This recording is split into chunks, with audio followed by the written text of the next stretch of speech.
kita akan belajar bersama. Tapi sebelum kita belajar tentang firman Tuhan, kita akan terlebih dahulu memuji dan menyembah Dia. Mari kita naikkan pujian di hadapan Dia, bersyukur kepada Tuhan.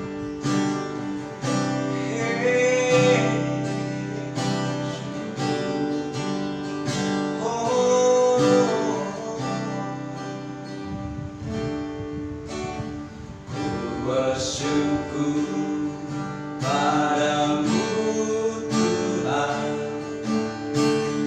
atas kasih-Mu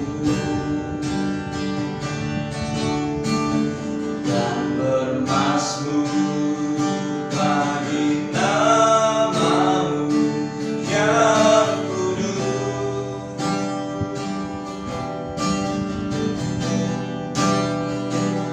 Sebab Engkau kebenaranku, padamu ku percaya. Betapa mulianya Tuhanku, ku rindu menyatakan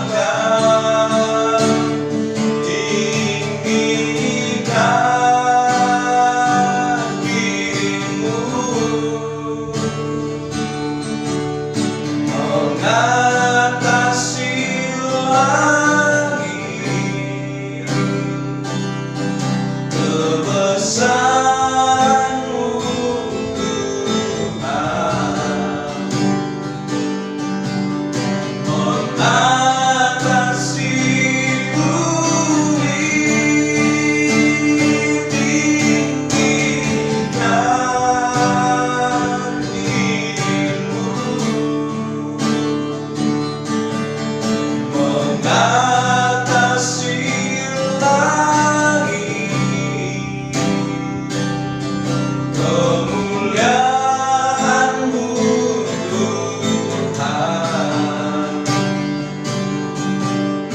mengatasi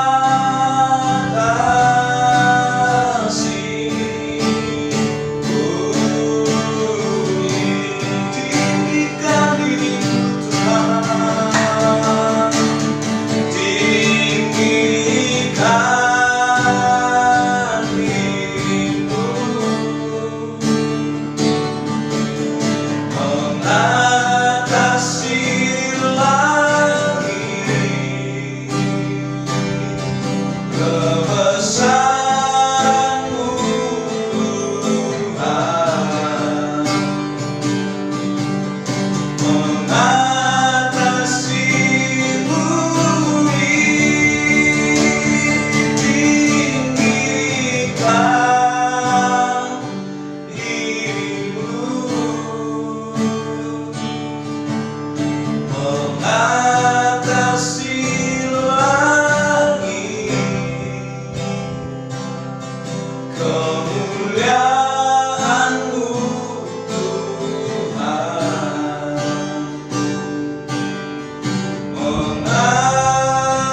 mengatasi bumi, kemuliaan-Mu Tuhan, kemuliaan-Mu Tuhan, mengatasi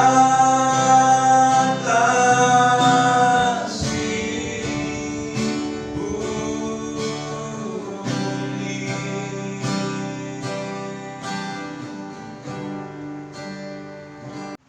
Ya. Mari kita berdoa. Tuhan, kami bersyukur buat kesempatan ini, buat waktu ini. Kami sudah memuji muliakan nama-Mu. Saat ini juga Tuhan, kami mau belajar bersama-sama dari kebenaran firman-Mu. Kami mau sharing satu sama lain, bahkan biarlah firman Tuhan yang akan kami bagikan, yang kami akan share bersama-sama, bisa memperdalam iman kami, bahkan pengenalan kami akan Tuhan. Terima kasih Tuhan, berkati kami, berkati hamba-Mu, berkati orang-orang yang akan menyaksikan bahkan menonton video ini. Dalam nama Tuhan Yesus Kristus kami berdoa. Amin. Oke, kembali kita akan belajar bersama-sama di firman Tuhan yang sudah saya bagikan di video kemarin, berbicara tentang relasi dengan Tuhan, relasi manusia dengan manusia, bagaimana juga Tuhan memberikan tanggung jawab manusia itu kepada alam ini untuk dikerjakan. Jadi ini ada 3 hal yang telah saya bagikan, dan pada kesempatan ini juga saya sudah mengajak Abang Moses untuk berbagi, untuk menambah wawasan kita, pengetahuan kita, bahkan pendalaman kita tentang firman Tuhan yang akan membangun setiap kepribadian kita dan iman kita. Dari pandangan orang-orang di luar sana, Bang Moses, banyak orang mengatakan, bahkan mereka sering bertanya hubungan tentang Tuhan. Menurut pendapat Bang Moses mengenai pertanyaan ini, apa sih hubungan yang sesuai dengan firman Tuhan? Ya, bagus saudara. Bagaimana hubungan yang ideal, mungkin kurang lebih seperti itu ya, sesuai dengan kebenaran firman Allah. Jadi begini saudara Victor, bahwa hubungan kita dengan Tuhan itu yang ideal adalah seperti Allah berbicara dengan Adam. Itulah yang ideal sesuai dengan kebenaran firman Allah. Kenapa saya katakan demikian? Karena harusnya kita sebagai umat Allah bisa memiliki hubungan seperti itu. Allah berbicara, walaupun mungkin sekarang ini kita tidak bisa lagi mengalami seperti itu, tapi kita ada hubungan yang spesial, ada sesuatu yang berbeda dari hubungan-hubungan yang lain. Kenapa saya katakan begini? Contoh begini, kita bisa sepertinya hubungan kita dengan ketika kita berdoa, ketika kita berbicara dengan Tuhan, tidak lagi kita seperti berbicara dia seolah-olah jauh atau dia tidak bisa mendengar dengan suara kita, tapi kita bisa berbicara dengan Allah itu dengan secara intim, seolah-olah kayak dia Bapa kita yang sangat kita mengenal dia. Dekat ya, Dekat. Nah, kalau di Sumatera sana memang sih kadang orang teriak, woi, kadang tidak didengar seperti itu. Harus seperti itu.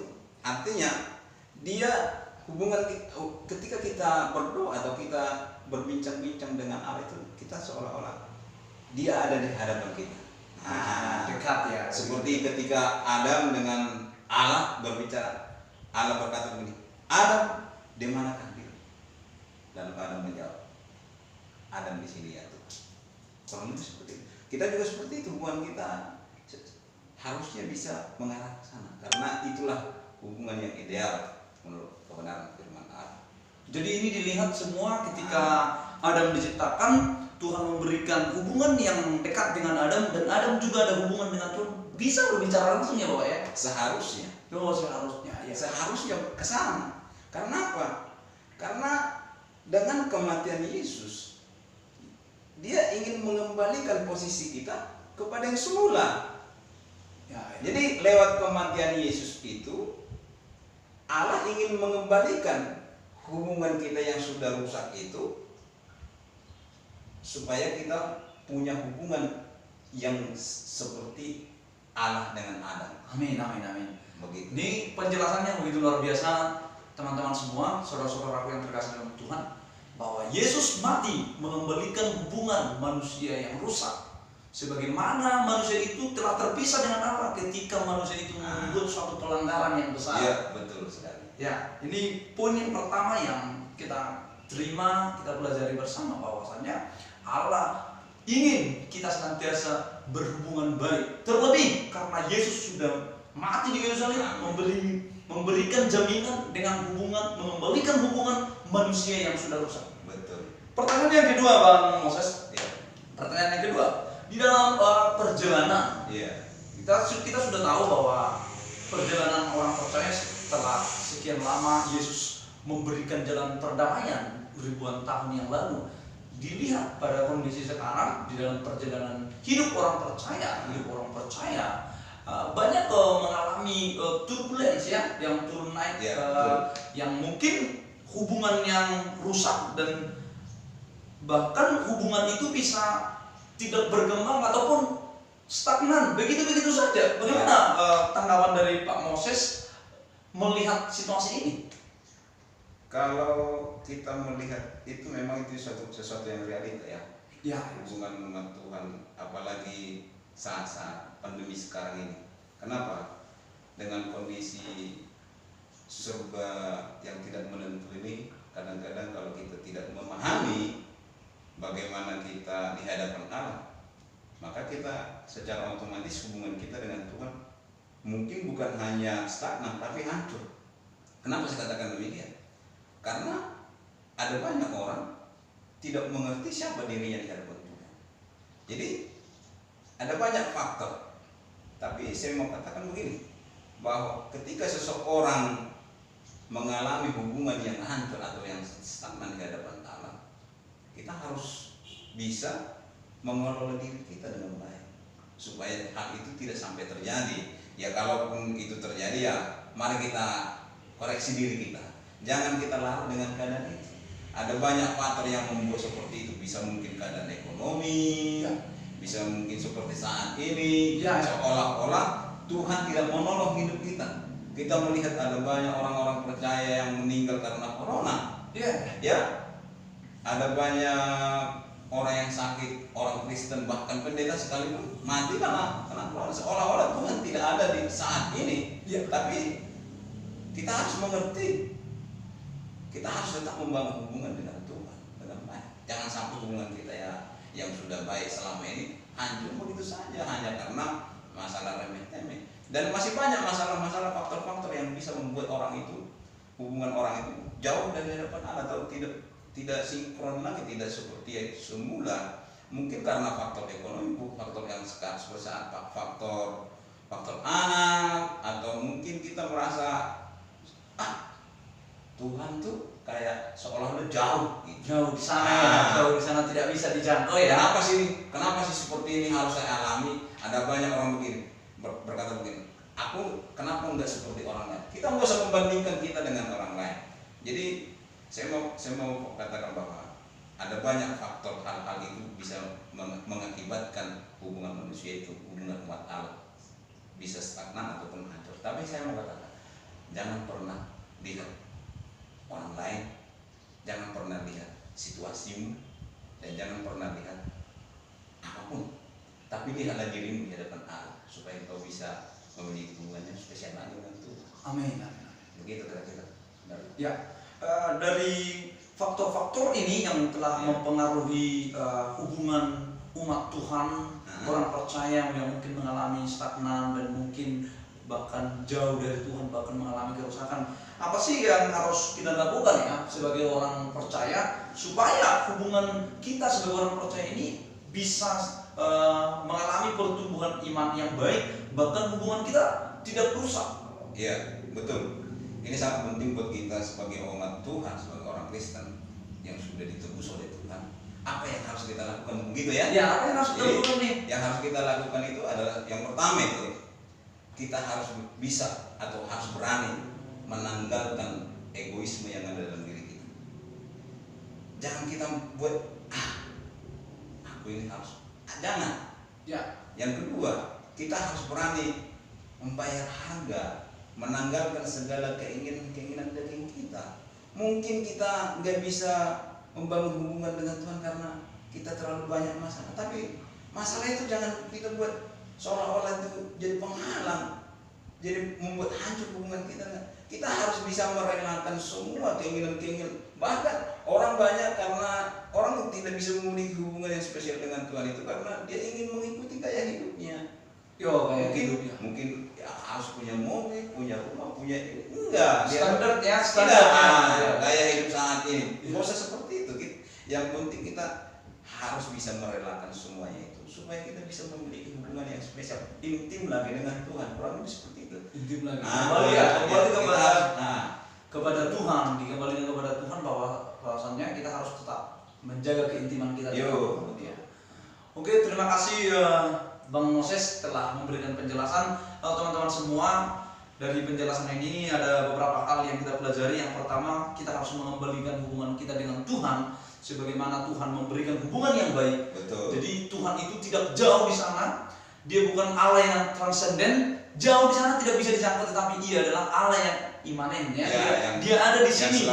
Dia ada di sini bersama-sama dengan kita. Ya, Immanuel, Allah beserta dengan kita. Hal yang kedua yang kita pelajari supaya kita tidak mengalami stagnan atau pertumbuhan iman yang tidak baik, bahkan mengalami kerusakan hubungan dengan Tuhan, ada hal yang perlu kita lakukan, yaitu merelakan kehidupan kita ini dipimpin oleh Tuhan, menanggalkan keegoan kita, bahkan membuang standar yang ada di dalam dunia saat ini, ya, yang modern.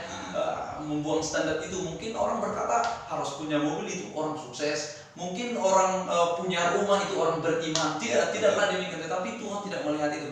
Jadi ini yang kita terima, yang kita dapat dari pemahaman firman Tuhan, dari penjelasan Bang Moses. Dan saya rindu yang menyaksikan acara ini, yang telah mendengarkan firman Tuhan pada saat ini, biarlah firman Tuhan ini memberkati saudara. Dan kami juga berharap saudara-saudara semua dan teman-teman semua di luar sana tetap menyaksikan video kami di berikutnya, supaya kita belajar bersama tentang firman Tuhan. Dan saya percaya ketika kita belajar lebih banyak lagi, menjadi seorang murid yang baik adalah belajar, maka kita akan diperlengkapi oleh firman Tuhan, dan Tuhan akan memberkati kita semua. Shalom, Tuhan Yesus memberkati.